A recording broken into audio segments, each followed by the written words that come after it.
Hi, it's your girl Sherry Lynn, and you're watching Sweep the League on Alamo City Podcast Network.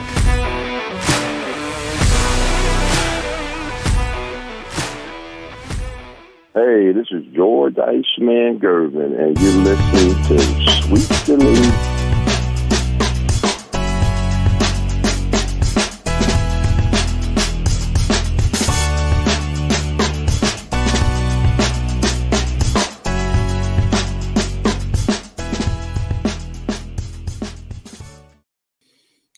Yo, what is up? We're back after a nice long week away, vacation and other stuff. As you can tell, I have a little injury too, so that's another reason why we were kind of off. Gio's probably going to make fun of me on that here. It is Sweep the League. It is Rudy Campos Jr., Coach Gio. We're hoping to be joined by Derek Gervin here in just a little bit. He's having a little bit of technical difficulties, but we do have the coach himself. We've got a lot to get into, man. We got so much NFL talk. It's probably going to be an NFL-type show. Let's bring in the coach himself here, Coach Gio. Gio, man, we're finally back after a little break. Tim Gonzalez is definitely joining the stream as he always is. Your Blue Devils, I mean, I would talk a lot of shit about NC State, but something kind of happened along the way. Didn't you guys lose too? Yeah, we did. So that's why I can't really talk much shit about it. I mean, wait, but you say you got hurt. What happened? Let's just say that Rudy versus my backyard fence. Fence 1, Rudy 0. We're gonna just leave it at that. I mean, there's really no other reason to get into anything other than that itself. But yeah, I'll leave you alone for today. No, you're fine. I mean, I'm okay. It hurts really bad, but wait, did you go to the hospital? No, I didn't. Concussion that's up in the air. We'll say that's up in the air, whether I had a concussion or not. If I had one, I probably wouldn't have known if I had one. But I'll just say we'll leave it at that. Definitely. Hey man, it is Sweep the League. It's Coach Gio. It's Rudy Campos Jr., all part of the Alamo City Podcast Network. Man. We were off a week. I mean, it was spring break. A lot of it was planned. A lot of it wasn't. Towards the end of the week, it wasn't planned. We were supposed to be back on, but I had some stuff going on. So we missed out on the entire NFL offseason that happened, man. We even missed your Aaron Donald retiring. I'm going to give you a few minutes here, Gio, to talk about Aaron Donald because – your Rams, where I figured, okay, they're gonna be, I guess back in the playoffs. Is that Aaron Donald loss gonna hurt that much for the Rams? I mean, defensively, yeah, but can we say that Aaron Donald wasn't as dominant as he has been his entire career lately? He was a first-team All-Pro. I don't understand. I know, but I mean, he was on the back end of it. So how much are you going to lose? How many guys you say are the back end and their first team all pro?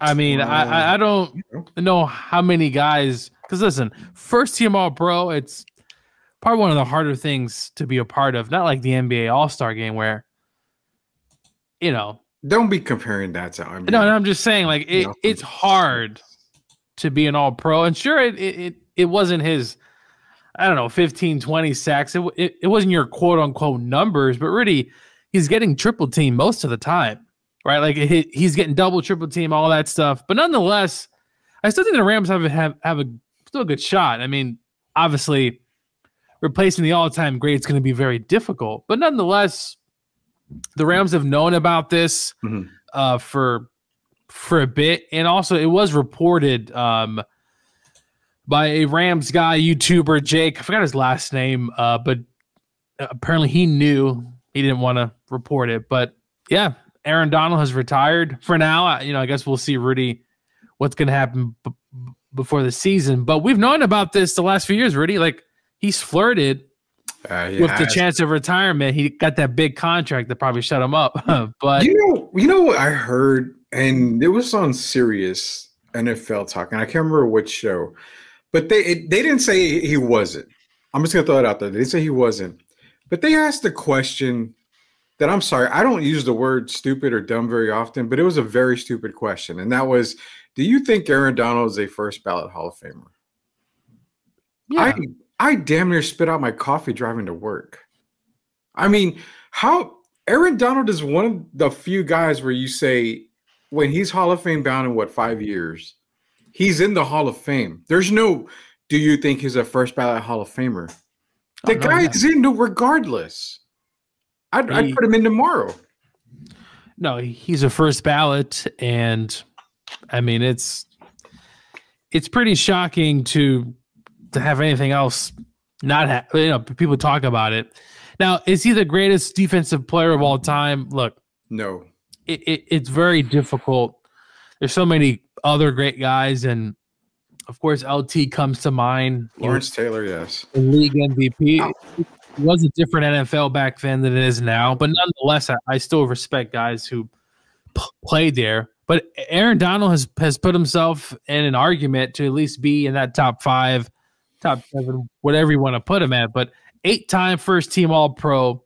He's a member of the All-Decade team, 3-time Defensive Player of the Year. Could have probably won a few more. But, hey, he's a first ballot. Is he the greatest defensive lineman of all time? I mean, he's definitely in that conversation. Reggie White is ahead of him. Off the top of my head, Reggie White is probably ahead of him. Sure. I'm not going to argue with Reggie White. I mean, if you want to say it's Reggie, you want to say it's LT, though LT played outside linebacker. If you want to say Bruce Smith, right? There's so many guys. But for him to even be mentioned in that breath, I mean, just speaks to his hard work and the years he put in. I mean, go look at his pro football numbers. I mean, it's pretty crazy, his grading for the last decade. I mean, in the 90s. Aaron Donald. Okay, so let's go through some players. I say he's not better than Reggie White. I say that. And you know what? I won't put him above Lawrence Taylor either. I think those two guys are there. Can you make a case for him being better than Bruce Smith? I would say there's a good possibility. You could probably make that. Well, Bruce, I mean, again, those pass rushers in that time, but remember, they're pass rushers, right? Aaron's your defensive tackle, right? So so he plays inside on that kind of 3-4 defense where I guess you could be outside defensive end, you could be shade, you could be inside. I mean, it's a number of different positions, but Bruce Smith, yeah, I mean, it's real possible. I mean, if you look at the numbers, it's the sacks for Bruce. Obviously, he played more of a conventional set, but I mean, if there's so many also other guys who John Randall was a beast in his day with the Vikings. I mean, there's a number of defensive tackles that I was going to bring up John Randall. So where does he rank against John Randall? I'll put Aaron over John. Listen, in his heyday, tremendous. I mean, you're talking about a guy that was I believe, really an undrafted player for the Minnesota Vikings, undersized, but a dog to really set. But Reggie White, I mean, the Minister of Defense, 2 teams. He was also first team All-Pro 8 times. I mean, Pro Bowls. He's going to have a lot. The thing about Aaron is really he's done, right? Like 10 years. Reggie played, I think, much longer than that. So, but in that 10-year run, it's a pretty remarkable feat what he did. He also got a Super Bowl. He's been to 2 Super Bowls. Reggie White also has 1 Super Bowl. LT has 2. Bruce Smith has 0 with the Bills, right, Rudy? 0 with the Bills, but we can't discredit the 4 in a row. I mean, I know. Like I know people say, well, Buffalo's the all-time loser in NFL history because they went, always the bridesmaid, never the bride. But you still got to remember, there's no team that's going to probably go, maybe the Chiefs, that's going to go to 4 Super Bowls like that. I mean, it's so damn hard, especially you and I have talked many times. The AFC, the NFL back in the day, even the AFC, it was pretty rough. It was still pretty rough. I mean, they had some really bad luck in these Super Bowls, with Scott Norwood. Then, of course, the Oilers fumbling, that whole thing. So, I mean, they had some luck on their side in some cases. No. I mean, look, to get to 4 Super Bowls, regardless of the competition in the AFC at that time, is still an amazing feat. But I mean, Reggie's stats are pretty. It's hard. I'm not gonna disagree with you. I mean, I think Reggie was a hell of a player, and they all bring some differences to the game. But for Aaron to even be mentioned in the breath of some of those greats with even Deion Sanders. I mean, Deion, one of the best cover corner and primetime, all that stuff. But the best defensive player of all time. I as much as I love Aaron, I'll probably keep LT number 1. Also, this really, I think what separates him is he won league MVP as a defensive player. That to me, now granted, it wasn't a time, it was an era which things were different, and you know the opportunity for someone else to win on the defensive side did happen, and the game has changed. Really, most of the rules are all for offense, right? Like you can't even touch a quarterback nowadays, so the rule has changed. The physicalness has tampered down a bit, but nonetheless, for LT to win a league MVP is impressive. And listen, I'm a huge Aaron, obviously lover. I love the Rams, and Aaron is definitely in my top 5 all time. Whether he's number 1 doesn't really matter. But who is your top 5? I'm curious. I think it's so that those first 2 guys, really. I'm thinking it's close. LT, Reggie White. I mean, I think Reggie had like 121 sacks or like an 120 something game. I mean, it is just a ridiculous stat line, right? And he also with the Eagles and with the Packers right down the road there. LT and Reggie are probably my 2 there, Rudy, just because of that and the significance. I'm gonna put Aaron Donald. I'm gonna put him at number 4. Number 3, I'll give it to primetime. Deion number 3, Rudy. And after that, look, you got Ray Lewis there. You know, Bruce Smith. Some of those guys, you know, it kind of Deacon Jones, Dick Butkus. I mean, you know, I get what I like what you're saying, because honestly, I would put Aaron 4. Yeah, that's what I'm saying. I'm putting 4? Him in that 4. But if someone wants to say, no, Drew, you're wrong, Aaron's number 1, hey, I'm not going to fight you, and I'm not going to fight you and discredit LT and what he did. I mean, really, that man, go look at. Yeah. Well, no, you and I agree. LT and Reggie White is 1, 2. You can reverse them. You can do whatever. I mean, you can reverse them, and that's a gimme there. But Aaron's, hey, his stats, his career, his, you know, those pictures, Rudy, of him being triple teamed and double teamed are going to live forever on Twitter or on X or whatever you call it. But yeah, it looks, man, a phenomenal career, Rudy. He's been to 2 Super Bowls. He did everything you wanted. Would I've loved to see him maybe 2 or 3 more years, you know, rank up those all pros and maybe win another defensive player of the year. Would have been phenomenal for his, but it's not going to move the needle for me. Hey, he's a top 5 all-time great. And like I said earlier, if you want to say that Donald's better than LT, or if Donald's not in the top 5, or someone should put Deion over, hey, I have no – this isn't a day where I'm trashing the 90s like that hashtag we done with the 90s already. Have you seen that? I have not. What is that about? So it's a hashtag of people on TikTok just talking about players from the 90s, saying they were bums. They, you know, Jordan had no left. You know, they're dribbling with one hand. It's just a ton of things about we done with the 90s. You know, those people talking about Jordan doesn't have a left. LeBron doesn't have a left. LeBron can't go left. And you want to make him struggle, make him go left. Well, listen, this is a different. Look, we see this more with the NBA. Rudy, we don't see this with baseball. Like, people aren't trashing Pete Rose. Like, well, besides the gambling, but like, people aren't like talking about Ted Williams and this and that. And we see this a lot more with the NBA. This also doesn't happen with the NFL. Like, we're not trashing LT. Like, we're not saying we're done with the 80s because teams mostly ran the ball. Like, we're not doing this. Something with the 90s, and to me, it stems from the LeBron James people trying to make an argument about Jordan's competition and all this and that. And look, there's an interview with Wilt Chamberlain saying if I played basketball in the 90s, I would score 60. Every generation does that. Like, it's just one of those things where if the players coming out think they're better than the people from before, okay, whatever. But this whole we done with the 90s, why? Like, why do we keep talking about? And it's these LeBron people. Sorry, LeBron, which I have a ton of respect for LeBron. He's a really good player, whatever, top 2, whatever. But his fans are what probably annoys people the most, Rudy. It's those freaking fans. Those damn LeBron lovers. What do they nickname them?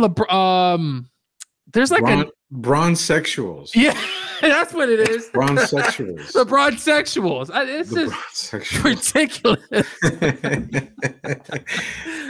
That's what that is. I get, you know what? I love what you're saying about it because I can go on a little rant here. Let me get to some of these comments, man. JC, it's still spring break. 24, it's still spring break. Christopher Leha, hey, man, appreciate your support. What's good, fellas? The free agent window has been fun. We're going to get into all the free agent talk here in a minute. Tim's wanting to know about the Bears move with the Justin Fields. He wants your opinion on it. We're going to get to that as well. Mario Cavas is in here. In the senior college football practices, Aaron Donald and Zach Martin were battling each other hard. Yeah, they really were, man. They were battling very, very hard. But, you know, shout out to Aaron Donald, man. I mean, definitely one of the greatest defensive players and honestly one of the greatest NFL players just in general to play the game. But going back to your thing about LeBron, man, is it, you know, Gio, it's kind of gotten old to me. I don't know if it's gotten old for you because you and I follow so closely on sports and we talk about sports all the time. It's at the point of my life where I don't give a shit about GOAT talk anymore. I just enjoy the game. You know what? Jordan dominated. He dominated his era. LeBron dominated in his era. I don't give a damn about rings. I don't give a damn about MVPs. I don't give a shit anymore about anything. To me, all this debate and all this GOAT talk ruins the freaking flavor of the game. Oh, yeah. Who gives a damn about who the GOAT is? It's come down to, sure, I have my opinions. I think MJ's the GOAT, but I'm not here posting it up and discrediting. Look, and we talk about today's players, right? Sure, we're not the biggest fans of how the game has played out and some of the decisions the league has made. Yeah. But listen, there's still talented players, and like, I'm not freaking stupid. Like, it's just day after day, we're done with the 90s. We're done with the 80s. It's like, dude, you don't have to discredit an era just to make an argument for what LeBron or what some of the other players, hey, what they're doing today is fantastic. Hey, it's good for their numbers. They're jacking up threes left and right? Jacking up shots. But, hey, they're also making them as well. So, yeah, this whole – I'm sick and tired of this GOAT debate. Look, for all you LeBron sexually listening, Jordan's a GOAT. End of discussion. LeBron has number 2. Hey, that's still really freaking good. I'm giving him the second greatest player of all time. But MJ's a GOAT, no discussion. If you want to have a debate on that, but nonetheless, I'm just sick and tired of just talking about this. Who cares, man? Like, just get over it. After I just said I don't really care about the GOAT anymore, the GOAT debate, you come out here and say, no, but I just want Jordan, man. I'm just going to set the stage. Look, Jordan is a GOAT. LeBron's a hell of a player. Listen, he's a stat machine. Rudy, you know that. The guy can put 20 points in his sleep. But also, no one's playing any defense nowadays, and it is what it is. Look, he's the all-time leading scorer. It happened, and stop having this GOAT debate. Who cares, man? Jeez. I don't care anymore. Chris is about to dick punch you right now. He says that you're funny because Timothy Theodore Duncan is the GOAT, period. Hey, look, I think the greatest power forward is Tim Duncan. I think Tim Duncan needs to be mentioned more as the top 5 or one of the top 5 greatest players of all time, depending on how you do that. But I agree. You want to talk about a perfect career? Tim Duncan was pretty close to it. How do you discredit this? And this is something along the GOATs talk. You know, if you really want to get into GOAT talk, How do you discredit Tim Duncan? Because the guy never had a losing season, ever. And if not for a Ray Allen shot, the guy would have the absolute perfect career, Gio. As far as team goes, never missed the playoffs, perfect in the NBA Finals. Like that is freaking amazing if you consider that. Well, I think a hell of a team. You know, I don't love the. Listen, he was part of a team that unfortunately lost in the first round as the number 1 seed. Not the greatest. I will say though, that Memphis team, there were a bunch of dogs on that team, Rudy. There were a bunch of dogs on there. Zach Randolph, Marc Gasol. There were dogs, but nonetheless, you talk about a career from top to finish where, like you said, I mean, they won, 50 games? Just astounding. 20-plus year playoff. I mean, the run. And the run was just amazing. That's what people, when they say Wemby's, could Wemby be the GOAT for the Spurs? Can he be the greatest of all time? You know what? It's going to make it says one thing about it. If Wemby can go on a 20-plus year playoff streak, then he's in the discussion. But until then, I can't ever discredit what Timmy did for the Spurs. I mean, you will rarely see that kind of playoff streak in basketball. I mean, it's so difficult. Well, Rudy, we talk about some other teams who had that streak. Like the Lakers had it, in the 80s and 90s, and you look at the Utah Jazz had it for a while too, right? But Rudy, it's just players don't stick around with their teams for long, right? You're not going to see guys like this. I think you're going to see less and less players team up nowadays. I mean, look, Damian Lillard left Portland, right? He was up there for so many years and decides to leave. I mean, what Duncan did in different eras, Rudy, right? Different styles of play, right? He comes in, right? He has David Robinson there. It's more of a, inside out type of thing. You give the ball to Duncan, right? Spacing. And then as he gets older, right?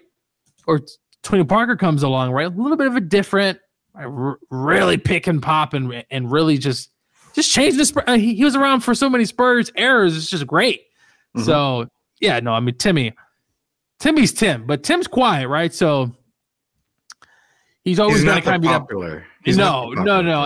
And especially some of those jeans he was wearing back then. Hey, bro, don't diss those jeans, man. Hey, you know what, Rudy? I had some of those jeans too, but back then, though, They were Jabot. I think Jabot jeans is what it was. Yeah, well, but you know what though? Timmy with the dreads now, he's definitely have a different spice to him. A little bit of a different spice to the guy. I get it. Well, like I said, the GOAT conversation it's tough in any sport. It's tough to have the GOAT conversation. I mean, you always figure in eras and all this stuff, but I get tired of the GOAT conversation because at the end of the day, Gio, nobody's right. Nobody's wrong. Who cares about it? Because your GOAT is going to be different from my GOAT, from this person's GOAT. I mean, you have people out there that say Kareem Abdul-Jabbar is the greatest player of all time in basketball. And you know what? I cannot discredit that. I cannot say, you know what? You're wrong. Because in some instances, Kareem Abdul-Jabbar should be the GOAT, should be consideration for being the GOAT of the NBA. I mean, it's so tough. And then you come, well, let's go to NFL. Tom Brady's the greatest of all time at quarterback. I can say on a winning level, sure, but I'll make a case for Dan Marino, like we've talked about before. Yeah, he's never won a Super Bowl, but if you want to talk greatest quarterbacks, I mean, there's so many different. You could say who's the greatest thrower of the football, right? Like Tom probably doesn't come to mind, right? Really, like as one of the greatest throwers of the football. Tom's the greatest winner. One of the greatest winner, and when you want to put everything together as the greatest QB, sure, I could definitely see Tom in there. I think there's other factors and ways you can phrase questions to really bring up other guys. Yeah. But greatest cornerback, we talk about Deion Sanders, but you also have Darrelle Revis. You also have other guys. Look, this is why we have these conversations and debates to put your opinion out there. But like you said, Rudy, no one's right or wrong, though MJ is a GOAT. But you're just pissing people off. No, I know. You're gonna get canceled pretty quick here. This is Sweep the League. It's Rudy Campos Jr. It is Coach Gio. We're back after a nice little hiatus. We got a lot of NFL talk to get into. We're talking about the GOAT status here. Aaron Donald. I mean, he is retired. He is heading off into the sunset. Does have a Super Bowl win. Where does he land in your all-time defensive players? One guy that we cannot fail to mention, Gio, is we've set him in the NBA with Drazen Petrovic. Just didn't have enough time in the game, obviously, from his passing. But another guy to remember in the NFL rankings is who I would have thought would have been probably one, if not the greatest defensive players in the NFL. And that was Derek Thomas at the time. I mean, Derek Thomas, if you want to talk Lawrence Taylor hybrid, I mean, Derek Thomas would have probably broken a lot of Lawrence Taylor's records. Well, I mean, he has over 200 sacks, right? Yes. I believe Derek Thomas is another guy that clearly in his prime was a beast off the edge, over 200 sacks.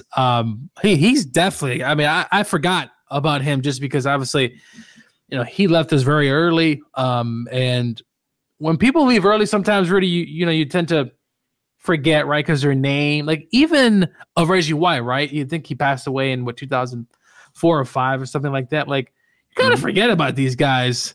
But he was a beast, and unfortunately wasn't able to, have a ton of playoff success with the Chiefs. But it wasn't because of him. No. You also have Haley from the Cowboys and the 49ers. Already, he's won 5 Super Bowls. Charles is a little bit of a kind of a nutcase in his own right, but nonetheless, hey, he got 5 Super Bowls and was the driving force of most of all those Super Bowls. So yeah, there's so many guys that we can talk about on an episode that say, hey, but really to have over 200 sacks in such a short time. Yeah.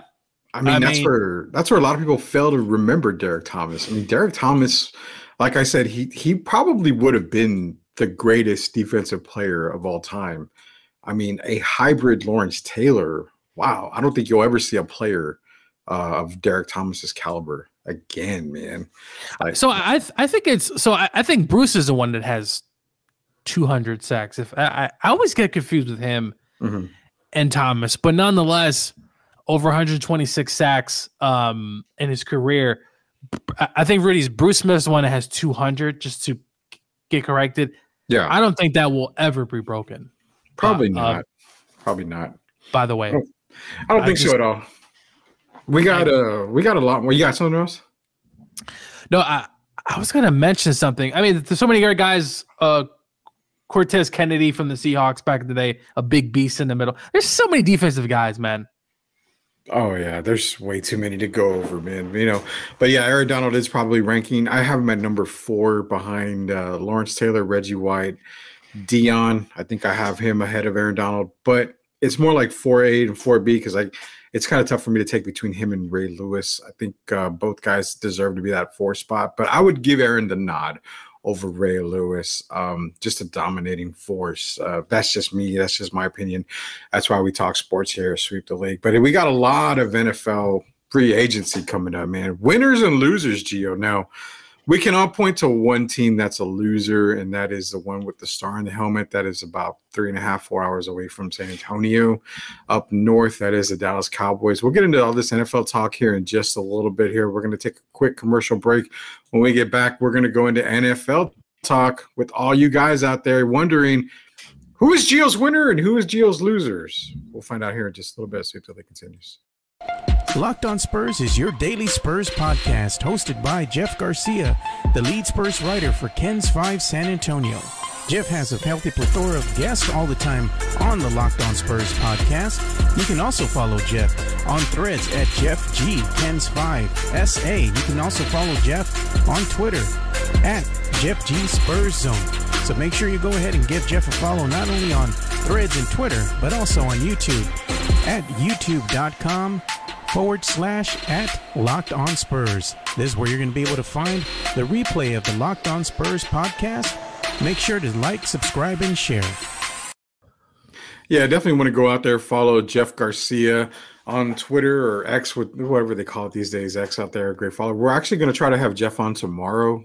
See if we can schedule that in to get some Spurs talk in tomorrow. But this is Coach Gio, Rudy Campos Jr. Sweep the League. We are back. Beaches is what I put on there because we are back after a nice little hiatus that we had there. So NFL, man, NFL talk. I'm going to bring up the list here because I had to pull it up and I'm like, I got to find something to go through it. So let's get into some NFL free agency tracking, Gio. So we're going to start at the top, man. Biggest winners for you. I mean, for me, it's easy. It's, the Texans. But for you, give me your biggest NFL free agent winners. I'll bring up the team so we can get out there. But who are your biggest free agent winners right now in the NFL? I already just said the Texans. I mean, to get Danielle Hunter there, defensive end. This defense was already pretty good last year. You get him coming in, pairing him with Will Anderson. I thought that was huge for the Texans. The biggest winner is so many kind of teams kind of muddled in. I thought the Vikings did pretty good. Get some more defensive guys here. They signed the outside linebacker from the Dolphins. What is it, Van Ginkel or something like that? Yeah. And they also got Jonathan Greenyard as well. So those two guys on the outside, the Vikings really they're going to the quarterback for a draft, right? So, well, they also made that trade to get 23? So they have 11 and 23 in the draft. Exactly. Sam Darnold's just a bridge. I love the Aaron Jones signing, though. It's like, is he going there just because he wants revenge, or does he really, really think he has, an opportunity to really see? We'll see what happens. They may also draft a running back as well, but the Vikings, the defense needs to definitely improve because they've been had the last few years, especially since Zimmer has left as the head coach. But the Texans, I mean, really, I like what they did. Continue to shore up that defense, and Schultz is going to be coming back. I mean, I love all these additions as well. It's just Joe Mixon, Rudy. I mean, yeah, you got a guy in there who's a bona fide. Look, I'm not saying Joe's going to have a all-time year, but look, he's been very productive in his career. And look, I love that combination. And they get Jeff Okudah as well. Okay, so that's where it separates me from everybody else, are those three signings that I liked, which was the Lonnie Johnson signing at corner, the Desmond King re-signing, and then the Okudah signing. Those three guys to go along with, I know they signed Mike Ford, but those three guys for me can solidify that secondary for the Texans if DeMeco Ryans gets this ship right for these guys. I really love this. I mean, we even failed to mention the Nico Autry signing. I mean, the Texans defense, good God, Gio. It was already, it was already good last year. You had all these guys coming in, Mixon, you bring back Noah Brown as well. And obviously, you still have the draft, Rudy. You still got the draft there where they can get more offensive weapons. We love the receivers coming out this year in the draft. So the Texans, I thought the Vikings, there's so many teams that really look. I thought your Falcons, hey, they got a quarterback in there that, let's go to the Falcons here. We can agree isn't the most. He's not the sexy QB, guy, and he doesn't dress particularly interesting at all. His wife actually dresses him. I learned that from that Netflix doc. Or whatever it is, yeah. But anyway, look, you got a guy, Rudy, who is, if he's right with that Achilles, he's coming in, and I love the Darnell Mooney signing. Gives him a nice deep threat. The Rondale Moore trade. That's a good one, Rudy. A speedster, a speed guy coming in, and it just makes a whole lot of sense on that offense. Mm-hmm. You already got London there. You got the tight end, Rudy. You have the running back. Look, I told you on Twitter, if Kurt's healthy, ready to go, there's honestly, I think you're better than Tampa. You're way better than Carolina. And the Saints, I'm not sure what they're doing down there anyway. So the Saints are they're a big old question mark. I still think they can make some kind of moves to help them out. But money. But yeah, I mean that money part's a problem. The thing with the South is that the Rondale Moore and the Mooney signing were a big. Of course, Kirk Cousins, you needed a quarterback, so that's a huge signing there. This is where I love it because now they can go out and just concentrate on the defense when it comes to the draft. I fully expect them to go Dallas Turner, possibly Jared Verse, possibly even Latu from UCLA.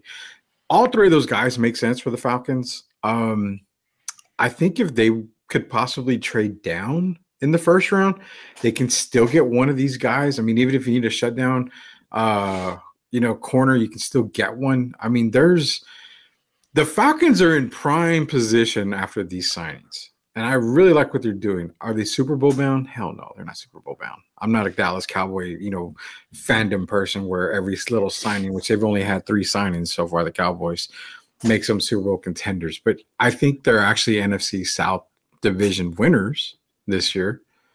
I don't know how far they would get in the postseason, but I do give them the NFC South crown, as that's kind of safe to say. Because even with Tampa Bay, with Baker coming back, Mike Evans coming back, Tampa Bay reloaded a little bit there. I mean, they ended up re-signing Levante David. But outside of that, I didn't see a whole lot from Tampa Bay that it makes me feel like they're going to be the best team in the South. Do they think they're just simply saying, hey, we're going to ride again with that defense? And I think the defense has always been pretty, they're blitzing defense. They're going to blitz a lot. They're going to play physical. Baker, he's going to have to take that next step, Rudy. And I think that's what they're looking at. And I think, they're pretty solid across the board. Obviously, you bring Mike Evans back. That was a big Levante David's. But they did lose Carlton Davis, who actually went to the Lions. I love that for the Lions, Rudy. They've had some issues in the secondary there. So the Lions, they lose Carlton Davis or Carlton Davis heads to Detroit. Yeah. I think it was yesterday, I believe, or something like that. So I like what the Lions are doing, trying to shake up that defense and add a lot of guys in the secondary. They did lose Gardner went to the Eagles, right? I think he went back to the Eagles. Yeah. So the Lions trying to fix up that defense. But, Rudy, it sounds like the Chicago Bears decided to go with my advice over your advice. I would say so, man. So they ended up trading away, and we're going to get into that right now. They ended up trading away Justin Fields to Pittsburgh. Now, I had a feeling that they would probably do it because it was 50-50, obviously. But Gio, when I got the text message saying, Justin Fields is on the move and it's going to be for a 7th round pick, or is it 6 or 7? I can't remember what it was. But it could be a 4th. I literally almost threw my phone on the ground because if you're going to get that for Justin Fields, you may as well keep him and just draft Caleb. And that way you have 2 guys there. You can eventually just get rid of one of them. But it makes sense to just draft Caleb and keep Justin. But Rudy, they also signed Brett Rippon. I get it's Brett Rippon. Come on, man. Also, by the way, Brett Rippon also started a game for the Rams last year in Green Bay. Please don't tell me why we did that. But anyway, Rudy, you're probably right on that. But I don't think Justin Fields' attitude probably would have blended well with Caleb. I don't know. It just. Of course, they're going to be professionals, but I'm just not sure if that would have turned out. Also, Justin also unfollowed the Bears, so his excuse was he doesn't want to see football all year long, I guess in the summer. But nonetheless, Rudy, DeAndre Swift, Keenan Allen, Dante Pettis, they got Coleman Shelton from the Rams. The Rams decided to sign the kid from the Lions, and we're going to move Avila, who was one of the best guards, to his natural position at center. He's gone. Mm-hmm. But Gerald Everett, I love the Gerald Everett signing. They've resigned Jalen Johnson as well. Kevin Byrd, hey, I know it didn't work out with the Eagles when they traded for him. But Rudy, this Bears team, it's not crazy. Bad. It's not a bad team. It's not a bad team. But it's not a rookie quarterback like ready team. I don't know if Caleb makes that kind of jump with this team. He's got more. He's got Keenan Allen. He's got Cole Kmet. I mean, he's got the weapons. DeAndre Swift is a massive weapon for this team. I think he's gonna really rock it in Chicago. But if Caleb doesn't work out, what do you do? All this talent. I mean, Rudy, stop the negative vibes. It's gonna work out, Rudy. If it doesn't, I mean, the chance. Okay.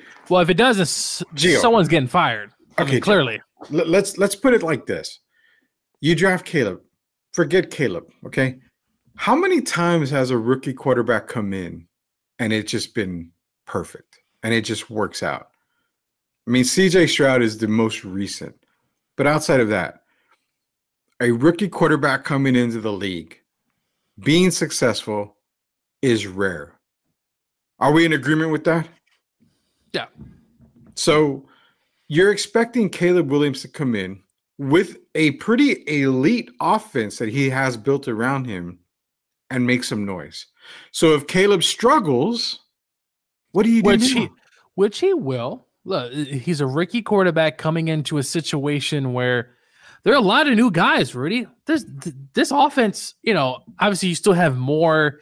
You still have, I think, Cole Kmet's still there. Like, you're going to have some holdovers, but this is a lot of new different parts.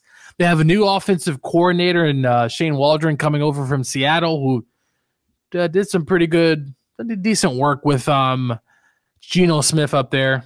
So I think he's going to struggle, but can they hold the fort enough? Can he not make as much mistakes? You know how I feel about defensive head coaches. I'm not the biggest fan of them. And you have Matt Eberflus or Eberflus, whatever you want to call him, running the show there. I don't love it, but at least listen, Keaton Allen's a dog. He had his best year last year. He wasn't going to take less money, so that's why they shipped him off. I'm not sure why other teams didn't try to get Keaton Allen for a fourth. Really, that's kind of a little bit of a steal. Now, he is older and he's getting in the twilight, but that man could just get open. But he's not the most gifted. He's not the most athletic receiver. He just gets open. Yeah, but think about it. He had Justin Herbert throwing the hit. No. I completely agree, Rudy. I'm so interested to see. This is one of the most interesting teams. We'll probably agree heading into next season because I know you're going to be getting that tweet ready to go when Caleb throws 3 picks in one game. Come get your boy, Gio. Look, this is going to be interesting. I can't wait. I promise. I'm probably the Rams are at Chicago next year. I'll probably be in Chicago watching that game. Don't know what day it is because if it's going to be in December, I don't know if I want to go. But they're going to be there. I'm going to watch Caleb up close and personal. So I just can't wait for this team because that city, they need a quarterback. They're dying for a freaking quarterback. Mm-hmm. The White Sox are trash. The Cubs or whatever. The Cubs are the Cubs, and the Bulls they're okay, whatever. But yeah, so come on, Bears, get it right.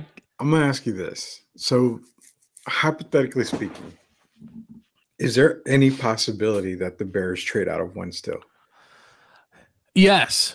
I still think there's a possibility because there's other quarterbacks, and we've talked about. Yeah. Now, listen, McCarthy, Rudy, this guy. Yeah, I don't know where anyone is getting off of this thing. But go ahead. But I was listening to Colin Cowherd and Brett. I think it's Brett Heward from Seattle. I think that was his. Oh, Brock Heward. He covers the Seahawks, and really, they're enamored. They are enamored with him. He talks, eats, sleep football, and I'm starting to think: are we missing something, Rudy?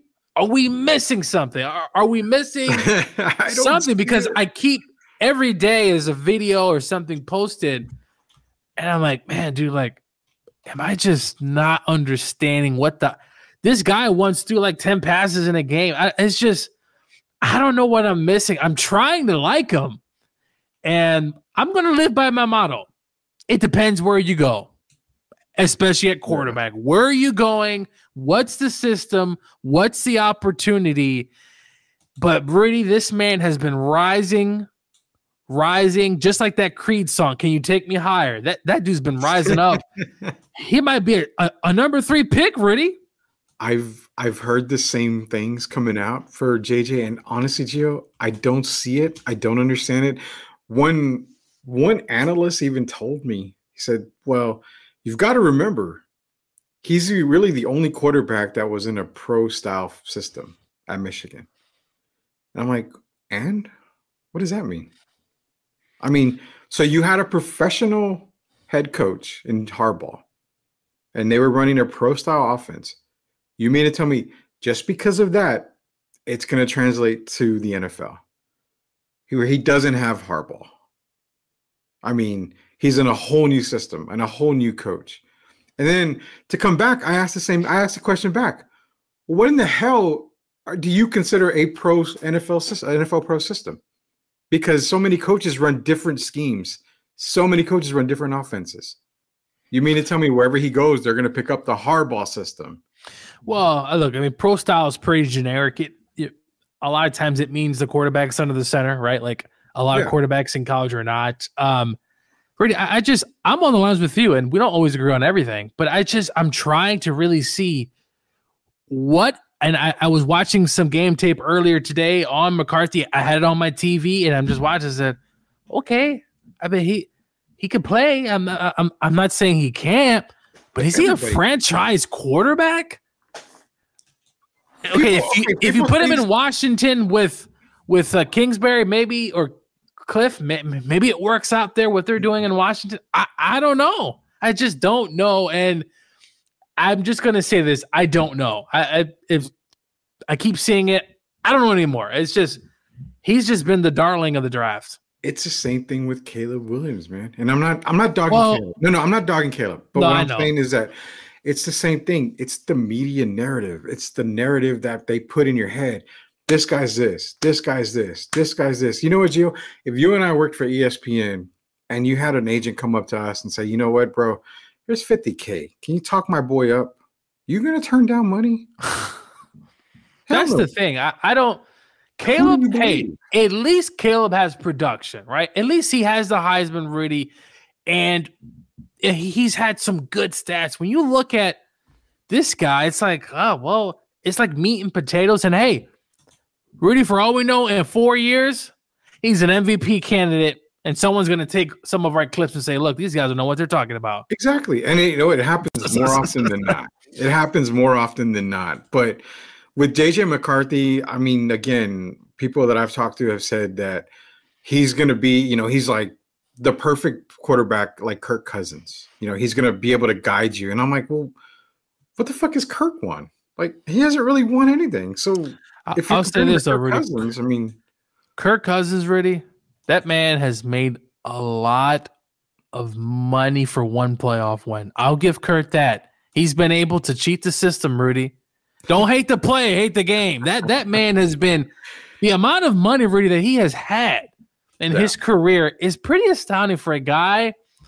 No offense. And I get Matthew Stafford didn't win a whole lot in Detroit either. But Matthew Stafford didn't have – sure, he had Calvin for a bit, but that was it. Like, man, like Kurtz – You mean to tell me Brandon Pettigrew wasn't, worthy of a Matthew Stafford love or anything like that? Man, the love – but – hey, if Kurt's right, Rudy, I'm not saying Super Bowl. I'm not saying all this stuff. I'm just saying this. I do feel like they have the team in place. Raheem Morris coaching the defense. You do have some new coaches on offense. You got Zach Robinson from the Rams. It's going to be interesting stealing all our damn coaches. But yes, Tim Gonzalez-Wilson to the Steelers.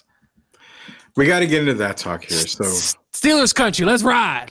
So yes, let's ride. So. This is something crazy, man. I mean, I'm gonna make a comment when it comes to the Steelers, and you correct me if I'm wrong. When I saw the Russell Wilson signing, I said, okay, it doesn't give me pants rigor mortis. It doesn't move the needle so much because it's Russell Wilson. You take in Seattle, okay, great. You take what he did in Denver, not so good. What Russell are you gonna get? I'm okay. Kenny Pickett behind him. Kenny's gone. They get Justin Fields in.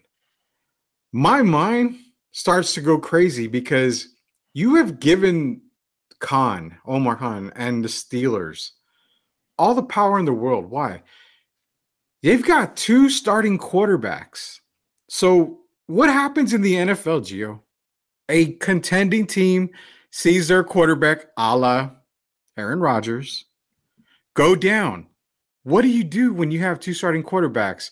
The phone goes off the hook. The Steelers are going to get a Brinks truck of crap for one of these guys because a contender is going to panic and they're going to need a quarterback. No, it's very possible. I mean, we see it. Someone goes down. If the Jets went down, you couldn't tell me the Jets now. I don't agree what they did with Wilson and going that route. But like you said, Rudy, if someone is down now, a team like the Rams, we signed Jimmy freaking Garoppolo. I don't even want to talk about that. But but he's a backup. He's a good backup. He's a decent, he's a pretty decent backup. But yeah, like I said, I think for some of these teams, I don't know if Josh Allen goes down, right? And I don't know, perfect. And you're 8-2, right? And you're 8-2, and you're like, man, like, should we pull the plug on someone, or do we go get a Joe Flacco, right? Joe Flacco's still making a living in this league, so anything's possible. Rudy, I like the Justin Fields trade though for Pittsburgh, but also getting Russell Wilson to say, hey, you know what? We're not 100% sold on Justin, but maybe there's a bridge guy. And Rudy, you know how this league is. You get hurt just walking on the field. Yeah. So at any point, Fields needs to be ready. I know you have your thoughts on Arthur Smith, but look, when he was in Tennessee, I thought he did pretty good wonders with Ryan Tannehill. Hey, I said Arthur Smith he's a hell of a coordinator. He's just not a head coach. That's all it is. Yeah. So I think Arthur Smith could change things with Justin Fields, and we'll see, because in this league, it's always next man up. I love the Patrick Queen signing. I thought the Ravens really – I know they signed Derrick Henry, but they got a lot of pieces disappearing from their team. The Ravens and everybody that was screaming, oh, it's perfect. That was the perfect signing for them, but it doesn't move the needle for Baltimore. No, because, they also lost – so Queen's out, right? Yeah, Patrick Queen, he's in Pittsburgh. Yeah, Pittsburgh's out. They also Geno Stone, Ronald Darby, the left guard, I think John Simpson or something like that. Gus Edwards. Gus, where did he go again, Rudy? Do you remember where he went? I don't remember. He went somewhere else. J.K. Dobbins is still out there. And Calvin Noy, I don't think he's coming back. Connie may not be back. A lot of guys on that team, Rudy, especially on defense, won't be back next season.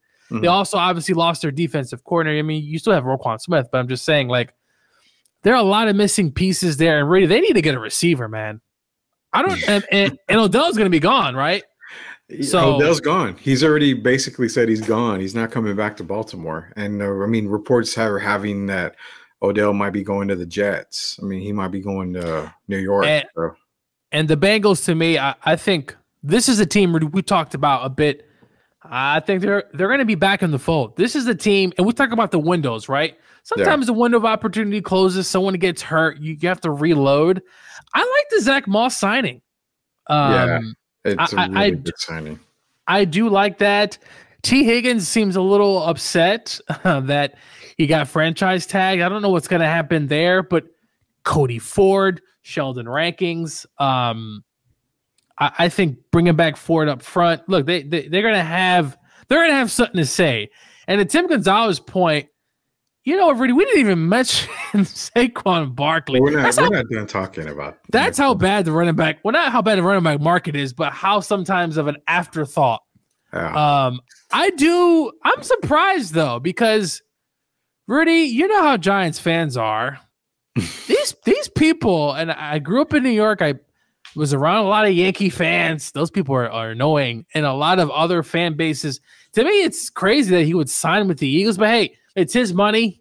The Eagles were willing to sign him. Rudy, do you think that makes the Eagles a Super Bowl content? Like, a bona fide NFC Championship game contender. They signed a lot of guys, Rudy. A lot of guys. Are you okay? Let me have you rephrase this question. Are you talking? Are the Eagles a Super Bowl contending team? Period. Or did the Saquon Barkley signing make them Super Bowl contending team? Did the Saquon Barkley signing, specifically that one, they do have some other signings that they did. No. I'm not. Again, this is probably one of those ones where you get bookmarked and they play it at the end. But I am not a fan of Saquon to the Eagles. I actually regressed his draft status on fantasy to late first, early second because of it. And the reason being is because what is Saquon's volume going to be? You have Jalen Hurts. Now, I heard one guy argue with me saying, well, there it is. It's goal line back. No, it's not. You have the tush push in Philly. That is a guarantee move the chain. And from what no, Rudy, it hasn't been banned yet. Now, the owners do meet at the owners meeting. I think they may discuss this, but as of right now, Rudy, it's not banned. It's not banned. So that's where I'm kind of like, okay, so goal line probably out of the question. AJ Brown, Devontae Smith, Jalen Hurts. I mean, those guys are kind of. I mean, you're going to piss off AJ Brown and these guys? Probably not. To me, the Eagles are a pass-happy team. So, what does that do for Saquon? It makes him a catch out of the backfield type of running back. Again, very explosive guy. I'm starting. I didn't see your because you've been talking about this. Now you're really starting to make a lot of sense. Rudy doesn't often make sense with some of the other football stuff. I don't. But I will say I do starting because, Rudy, what's one thing that they have on their team? They have a diva at wide receiver. And we know when he don't get the ball, you're going to know that Brown doesn't get the ball. And this is a team that also wants to throw it. Listen, they already led the league. Like, they've been one of the top teams in rushing, right? Couldn't they have put someone cheaper back there, Rudy? And just I don't know. Like, listen, Saquon's great, and it could turn out to be a really great signing. But are you going to maximize all the other? Like, are you going to maximize? Because if Swift was there, I feel like you would maximize Swift. Yeah. But Barkley's skill set and his name obviously is so big that.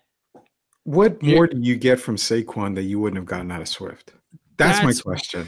That's the main thing. Yeah, that's the main thing. Could they have gotten a Zach Moss? Probably. Easily. You could have gotten a Joe Mixon, and you're still going to get the same production. Yeah. I mean, Saquon can really catch. He can really catch out of the backfield. Yeah, but Saquon to Houston makes way more sense because you need an explosive back there. I love Houston, but Saquon to Houston makes more sense to me than it does to him to Philadelphia because CJ Stroud is young. The receiving core in Houston is not elite. So you're going to have to do a lot more schemes in Houston. Where in Philly, it's Jalen Hurts. You have, like you said, Brown. I mean, Devontae Smith. You've got all these players there. Dallas Goedert is another one. I mean, you've got all these guys that you can work in the pass. Saquon's going to be more of a pass-happy running back. It's not his style, man. I mean, to me, it's not his style. He's explosive, but I don't think it doesn't do anything. So you can have gotten a cheaper running back. And honestly, I mean, $37 million, it's pretty cheap for Saquon, I think. I mean, it's relatively inexpensive for Saquon Barkley. That's the thing is that you could have signed, and I was talking to a good friend of mine named Gerald, and he said the same thing. He's like, Gio, what is Barkley doing that Swift or someone else probably couldn't do for this team that has so many other weapons at receiver, tight end? They do have to, get a new center. They did re-sign Landon Dickerson there at guard. They did also get Matt, another offensive lineman there. But when you're looking at their defense, it's going to be interesting though, Rudy. They got Devin White, a linebacker. Gardner Johnson was huge. Gardner Johnson was huge for a secondary that we saw what happened in that Bucs game. Yeah. So it's I like what they did. Bryce Huff, 3 years, $51 million. So they're trying to and definitely put more on their defense. Rudy, my thing is they already had a lot of guys on defense. Yeah. So, but Jordan Davis, he's not there yet. The other linebacker was hurt a lot of the time last year from Georgia. I forgot his name, the guy they drafted. Nolan Smith? No, not Nolan. The other one, something Dean, right? Nakobe Dean. Yeah, Nakobe Dean. He was hurt for a bit. Mm-hmm. So they got a lot of injuries back there. You're bringing up more guys. But look, I think the Eagles are going to be there again. But I felt like Saquon was a little overkill, but he's still a threat, right? He's still going to be a threat. Teams are going to have to think about him, of course. I just don't know if it moves the needle completely. We got to see what this team looks like. They also have 2 new coordinators back there. The Commanders, I like what they did. Some really. I like what they did there. Some people were making fun of the Austin Eckler and I don't agree with the old people. Though, Rudy, you do get a guy who can receive the hell out of the backfield. You probably don't want him running a lot in between the tackles, but hey, he's a receiving threat out of the backfield. You look at the defense. They lost a bunch of guys. So, but Bobby they Wagner's actually replaced a lot. I mean, they got fucking Bobby Wagner is. I believe he made an All-Pro. He's definitely getting older though, but he keeps getting these $8 to $6 million deals. They got Farrell there. Look, it hasn't worked out for him, but they got a lot of extra bodies in the offseason that they need entering a new season. I like what the Commanders did, Rudy. I want to see what they're going to do at quarterback because did you see Marcus Mariota's hair in the press conference? I did, yeah. Where that guy's aging pretty fast. Zach Ertz. So, yeah, I like what they're doing there, trying to build the team. Real quick, the Cowboys, man. We got to, before we go, there's not much going on there. So, you got to remember, man, they last rumor has the Cowboys clearing up space, which they ended up clearing up more space today. But I think they redid something on Dak's guaranteed for his signing bonus. So they cleared up about $4 million. But rumor has it that they are trying to work out a trade for Stephon Diggs to get to the Cowboys. Now, again, Gio, you've got Dak that's coming up for extension. You've got CeeDee Lamb coming up. Micah Parsons. You've got, I think, Martin is another one. You've got so many guys coming up in free agency for Dallas. Jerry Jones has just screwed himself majorly, I think.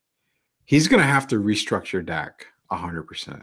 Well, there's your main guys that you have to pay, Rudy, are all max. Taking a definition from the NBA, they're all max guys, right? Micah he's a max dude, Rudy. I mean, the guy is an All-Pro, right? Mm-hmm. He's in that defensive player of the discussion. You got to pay him. And Rudy, now linebackers are getting paid, especially outside guys are getting paid a lot of money. You got obviously Dak, CD, the wide receiver market. Those are 3 players. Just those 3 there, Rudy. Mm-hmm. Want max dollars, and of course you got to pay your other guys as well. Diggs already been paid, but your offensive linemen, your other guys, really they just don't have enough money. And sure, people will say the cap is just a myth. It is, but look, it's there for a reason. It is there for a reason, and they're not like the Rams who just trade draft picks, right? Like Cowboy fans, I'm sure, are kind of not in a good mood, but they really can't do much. And that's the problem. That's kind of what I was going to get into. Was I get they're not doing anything, they just don't have the funds to do anything. I mean, you're going to try to ask Dak Prescott to restructure his contract, and Dak doesn't want to do that. And plus, his brother, I don't know if you saw, said something about the Cowboys in the offseason. Dak's brother's always talking every week. That's not a good look, Rudy. I just don't know what else you do. Don't scroll past the Giants, Rudy. Your team over there. What about them? They're my team all of a sudden. Daniel Jones. The Giants didn't really do much. I do like the Brian Burns though signing. The Brian Burns is big. It's a lot of money, but hey, they need butts in the seats over there. How about the Rams, Rudy? What do you think about what the Rams did? Rams. I thought so far Kevin Dotson was a big, and that Jonah Jackson deal big. That was massive. It's a big dude. That's just a big guy. I would say the Rams, I think they were pretty much already ready to go. The Aaron Donald thing took them for a loop, but I think they'll address the Aaron Donald issue in the draft. I mean, they got some good edge rushers in there, which I think they're not going to replace Aaron Donald, but I mean, you can get someone to kind of fill that void a little bit. But I like what the Rams did. They were ready to go as is. We got the safety, and I thought a underrated signing for the Rams was a safety. Curl was one of a pretty good young safety for the Commanders. The Rams were able to get him at a discount. The little head scratcher at first was the tight end from Seattle, though apparently he's one of the best blocking tight ends in the league. So I said, well, hey, if you can block, go ahead. But the Rams are getting beefier up front, Riddy. They're getting that chunky soup, and they're going to be big. Kevin Dotson was a big re-sign. He was one of the best offensive guards last season. Yeah. Rudy, think about this. The Rams traded for Dotson. Dotson didn't start in the beginning of the year. He comes in, and he's one of the best offensive linemen last season, especially for the Rams and for the league. Jonah Jackson, Darius Williams comes back for the Rams. I don't think the Rams are done. There's still some guys out there that the Rams could potentially sign. The cornerback from the Bills, what's it? Something White? Tre'Davious White. He's coming to the Rams this week, so we'll see what the Rams do there. Before we go, man, I want to ask you this. And again, this goes back to the Saquon thing. To me, if I'm the Eagles, and yeah, Saquon's a name. Saquon's explosive. You know, it's funny. We haven't really seen Saquon be that Saquon, even in New York. And I get it. No offensive line there. But the one person who I thought would have made sense for Philly, and again, I could be completely wrong, but I don't think I am because I'm always right about everything. You know that, Gio. The one person who I think the Eagles could have gotten was Tony Pollard. Just a basic back, but does everything good enough for you to just, move the chain. And you could have got him really cheap, I'm sure. So Tony Pollard would have been that guy who I was targeting if I was Philadelphia. Well, for the, good point. Back to the Cowboys, I don't know why they didn't try to get Derrick Henry. They don't have a running back entering next season. They're going to have to go to the draft And there's no good running backs in the draft. I mean, J.K. Dobbins coming off of another injury, Rudy. He's, I don't know Cam Akers, from the Rams.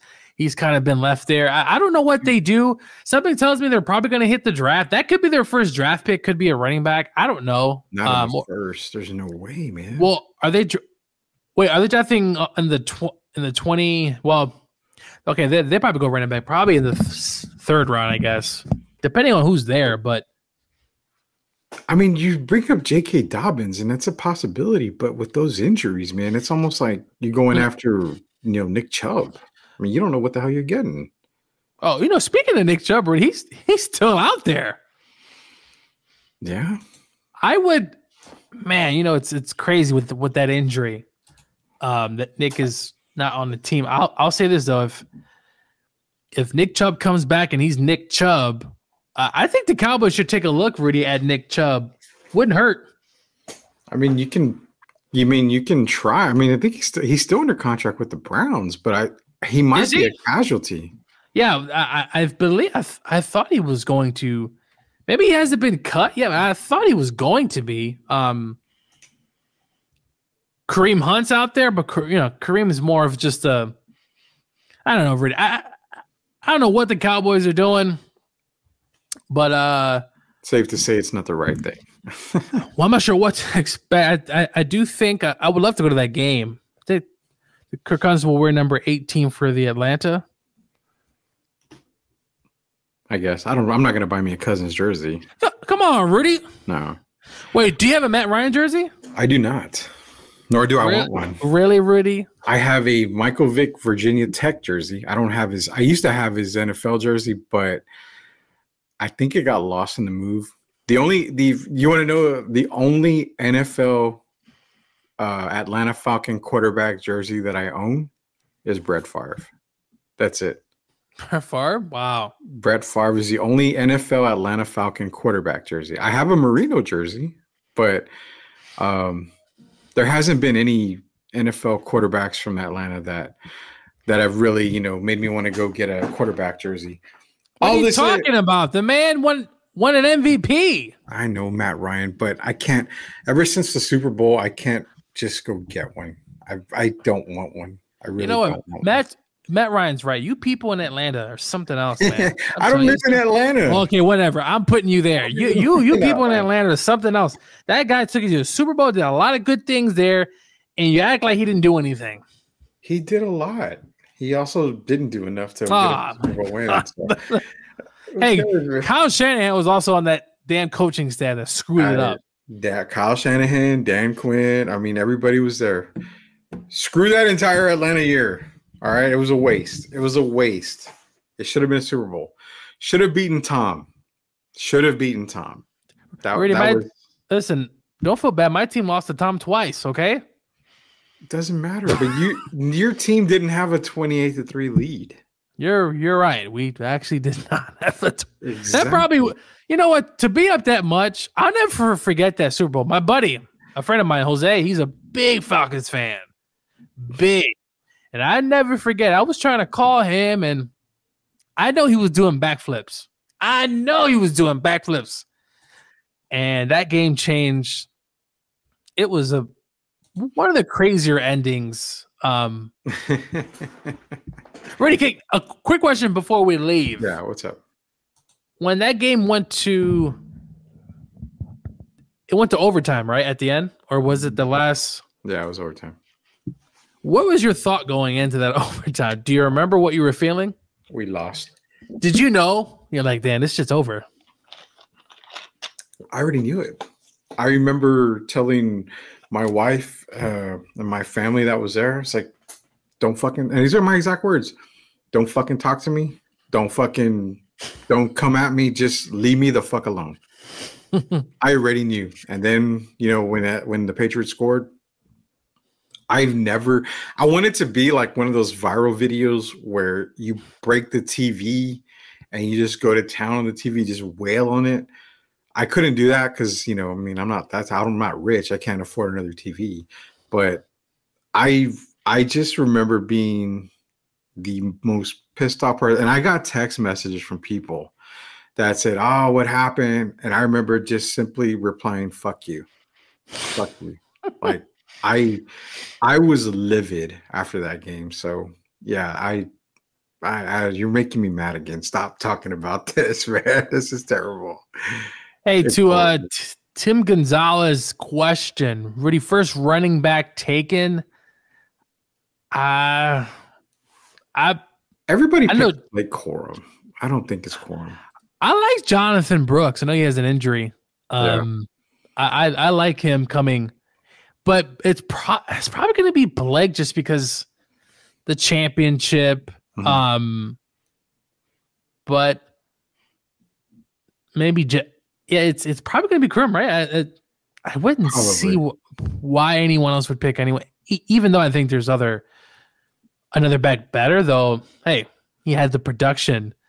But watch out for Jalen Wright from Tennessee. I also like him as well. But the running back position in the draft is kind of it's very mediocre. It's very, very mediocre. I think Jonathan Brooks is probably the best back in the NFL draft.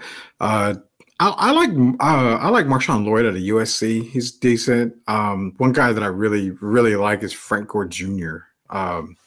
You gotta keep him in your talks, man. Frank Gore Jr. from Southern Miss. I mean, obviously, it's not just about the name Frank Gore.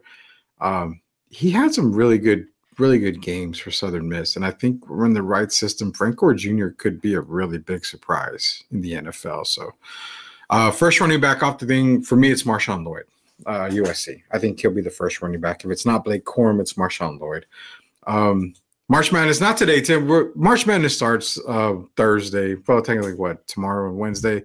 They have the playing games, but we'll talk more about March Madness on Wednesday. Hopefully, Derek will be on that time, so we can get into some March Madness talk. But of course, Duke's not going to go any further than Carolina. Hey, Rudy. By the way, the committee, they messed up. I don't know what they were smoking, dude. With St. John's.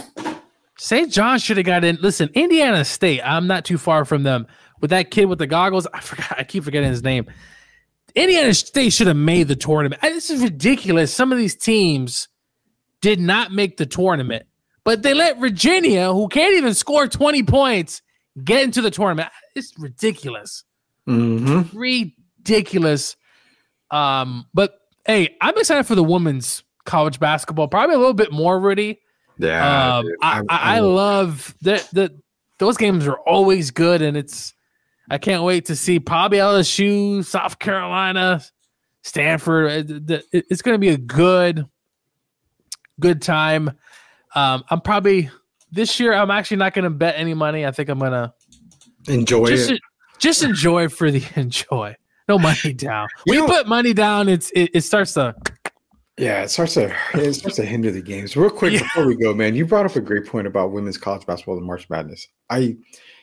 What I like this year. Excuse me, you have a loaded women's March Madness this year. I mean, Paige Buchers, Cameron Brink, Juju Watkins. I mean, you've got a crap load of female ballers out there that's going to make, March Madness just that much more fun on the ladies' side. So keep that in mind, man. It's going to be fun. But we will talk about March Madness, Tim. Don't worry about that. We'll probably get to it on Wednesday. Give you some of our picks on who's going to be the cutting down the nets. Honestly, I will say before we go, I did not have Carolina cutting down the nets at the beginning of the year, nor do I have them cutting down the nets at the end of the year. So I think it's going to be a team that we may not talk about. I picked Arizona at the beginning of the year, and I'm going to stick. I like Houston. I like what they've done for the most part throughout the year. I mean, I don't know if they get to the Final Four, but I don't think they win. The conference tournaments really are always, you know how it is. This teams kind of rise up, and I mean, but the fact that Connecticut is in the same region as Auburn, they're also in the same region as the Big Ten champion in Illinois. Yeah. And then FAU, I don't know. I think they're ranked 8th. I thought, well, hey, don't sleep on Florida Atlantic. No. I actually think no. I think they should have been ranked lower.